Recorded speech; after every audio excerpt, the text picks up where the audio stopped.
Hi everyone, welcome back to a new video. If you're new here, my name is Gemma and me and my fiance James run a reselling business called House of Jams where we sell vintage and some luxury items. So if you have been watching our last couple of videos, you'll notice that we have been in a few different locations. We're currently getting our flat renovated, so we're in now our third different flat from where we normally live. So so this is where we are just now.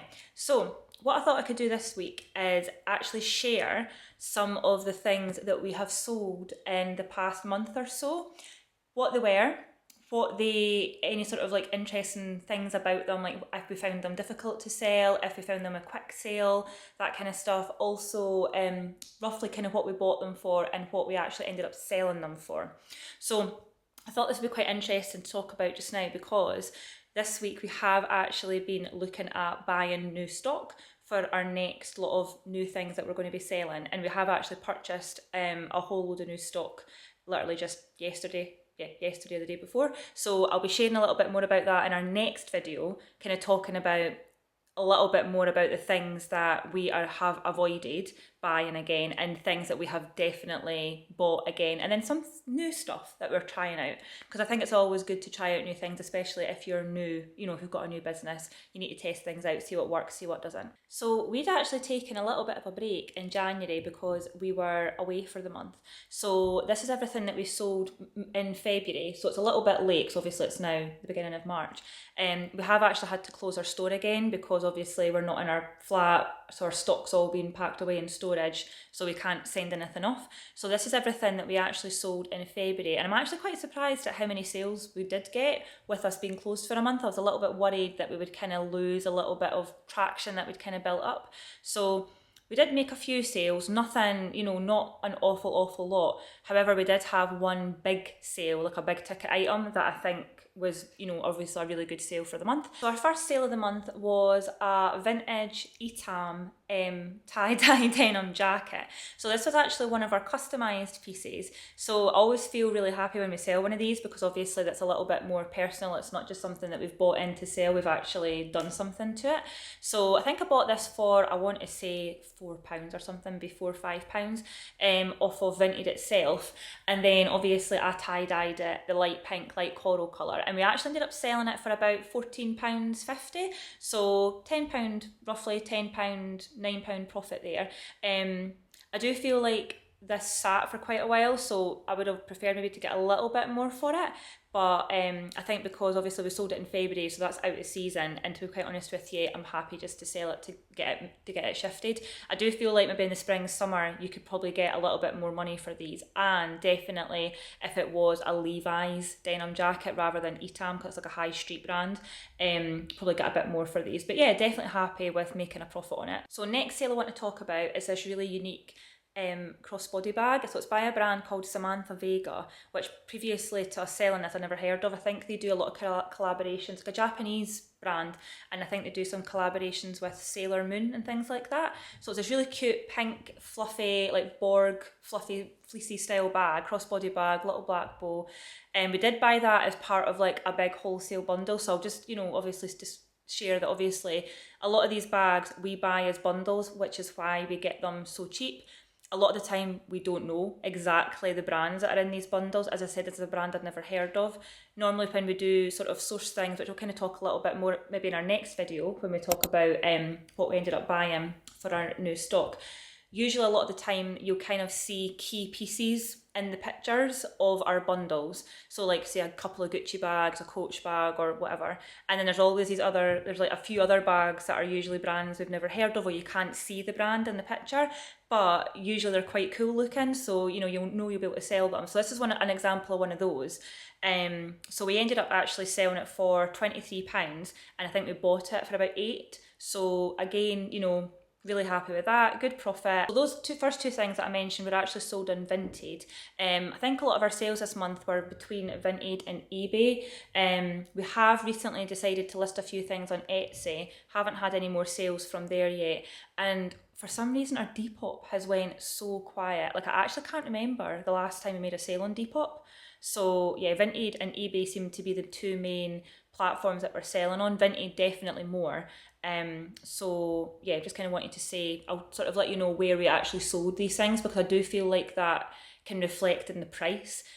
For example, I feel like out of all the platforms, you'll probably get a little bit more for things on the likes of Etsy and maybe Depop, whereas I feel like Vinted, that's where all the bargain hunters are. So you might not get as much. However, it kind of balances out because there's no fees. So, you know, that couple of extra pounds you might get from Etsy or Depop is going to maybe get spent on fees anyway, so it probably really all balances out really when you think about it. So our next piece was this really nice vintage Valentino long wallet or long purse.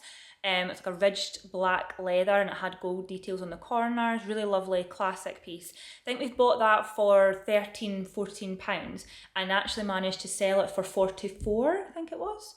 44.52 we managed to sell that for. So really good condition, beautiful piece, and that was actually on eBay, that one. Got another eBay sale up next, and this is actually going into clothing now. So a pair of vintage Carhartt sort of light grey wash jeans. I think we bought these, we didn't make much money on these at all. So I think we bought these for, I want to say £10-11 and sold them for 14, and these have been sitting for ages. Like, we have actually sold other Carhartt trousers and jeans, but they were more the sort of chino, you know, like carpenter trouser type ones. They weren't denim. So the jeans are the ones that have sat the longest. So I feel like if you're looking at Carhartt, just from this little example, I feel like the chino style ones are probably going to sell a bit quicker, because we had a few pairs of those were gone months ago. And these ones these have taken quite a while to sell. So eventually sold them, so that's great.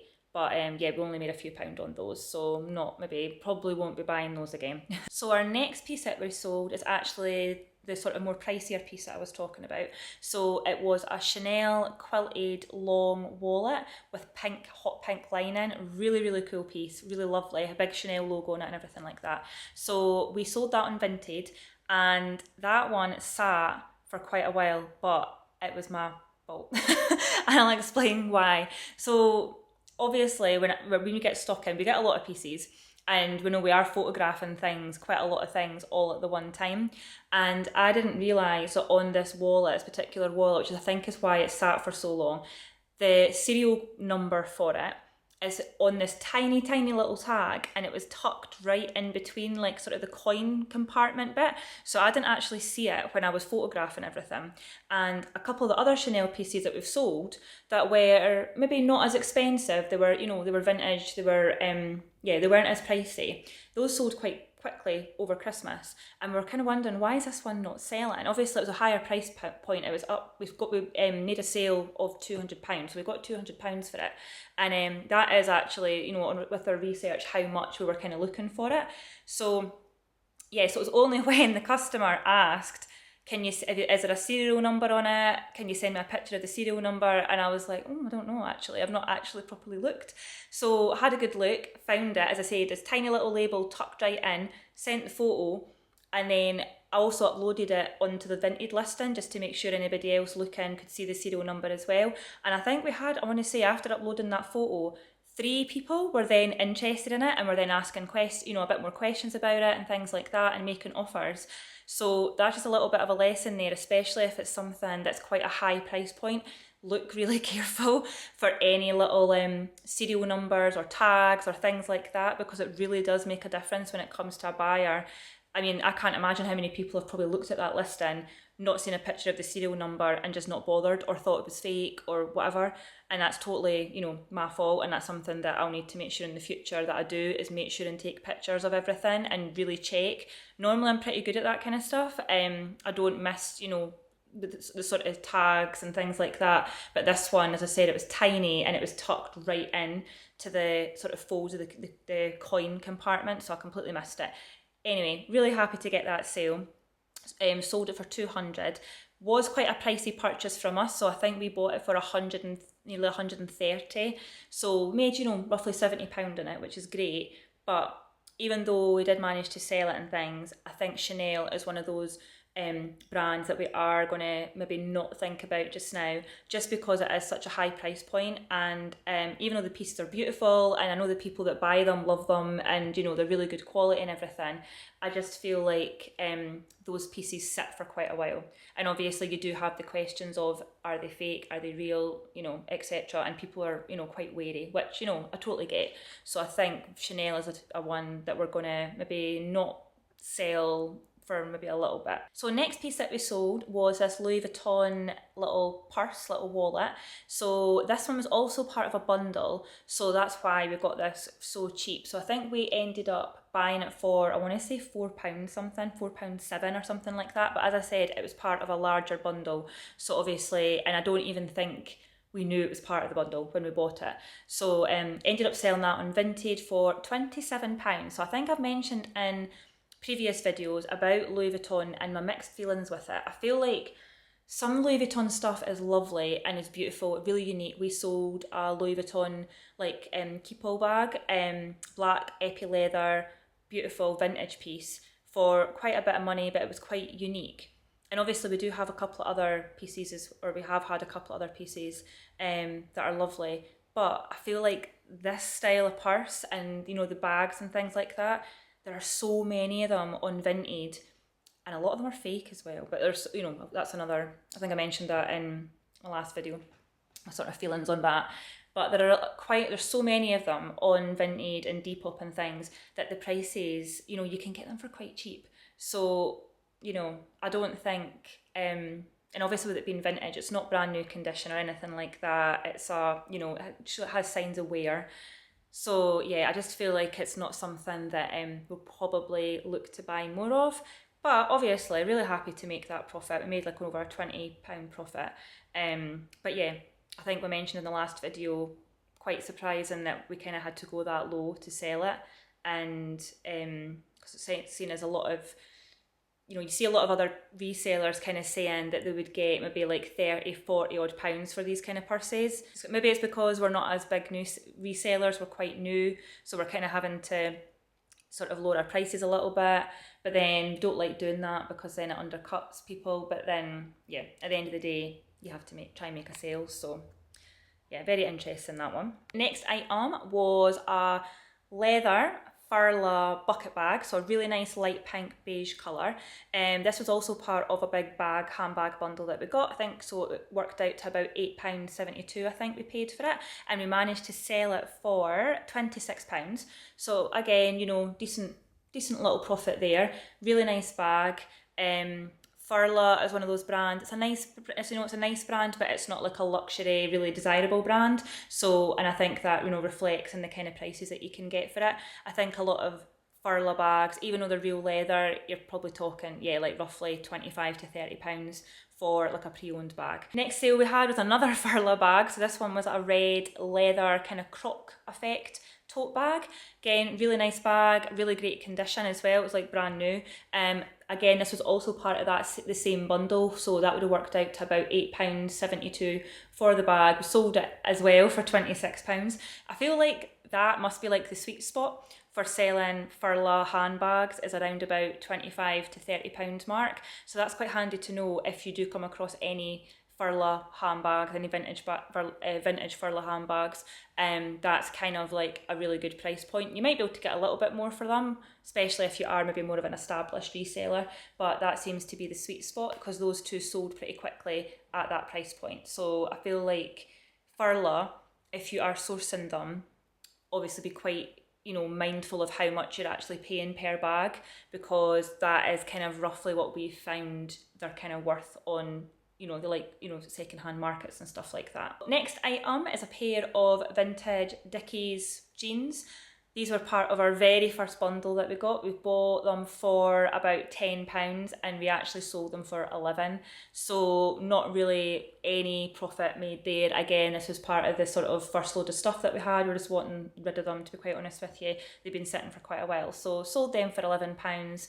They were in really good condition. And yeah, again, just kind of glad to get rid of them, to be honest. So another item that we sold, which I actually think was the first thing we sold when we came back from being away for the month in January, was another vintage tie-dye denim jacket. So this one was the brand Bay Trade-In. So again, not a big brand like Levi's or anything like that. So bought this again for about £4 or £5. Tie-dyed it with the pink, orange and purple and stuff like that, and managed to sell it for 14. So again, you know, happy with that, made a profit on it. I do feel like if in the summer we were selling them, we'd maybe get a better profit, but you know, for a February, beginning of February sale or the end of January sale, whenever it was that we sold it, not arguing with that. So that is everything that we managed to sell in the sort of past few weeks or so. So we are excited to be getting our new stock, as I mentioned earlier on in the video, and obviously try and sort of come back when we do reopen our store, come back with, you know, a load of new stock, excited to like get new things listed and stuff like that. So yeah, so in our next video, I'm actually going to share a little bit about why we decided to buy certain things in our new stock. I'll kind of tell you what we have actually bought, and sort of our decisions on why we went down that route and why we tried to avoid other, you know, certain brands, and why we've not bought certain things again. So yeah, so if you found this video interesting or useful, make sure and hit the subscribe button, turn on the notification bell so you don't miss any of our future videos, and I'll see you in our next one. Bye!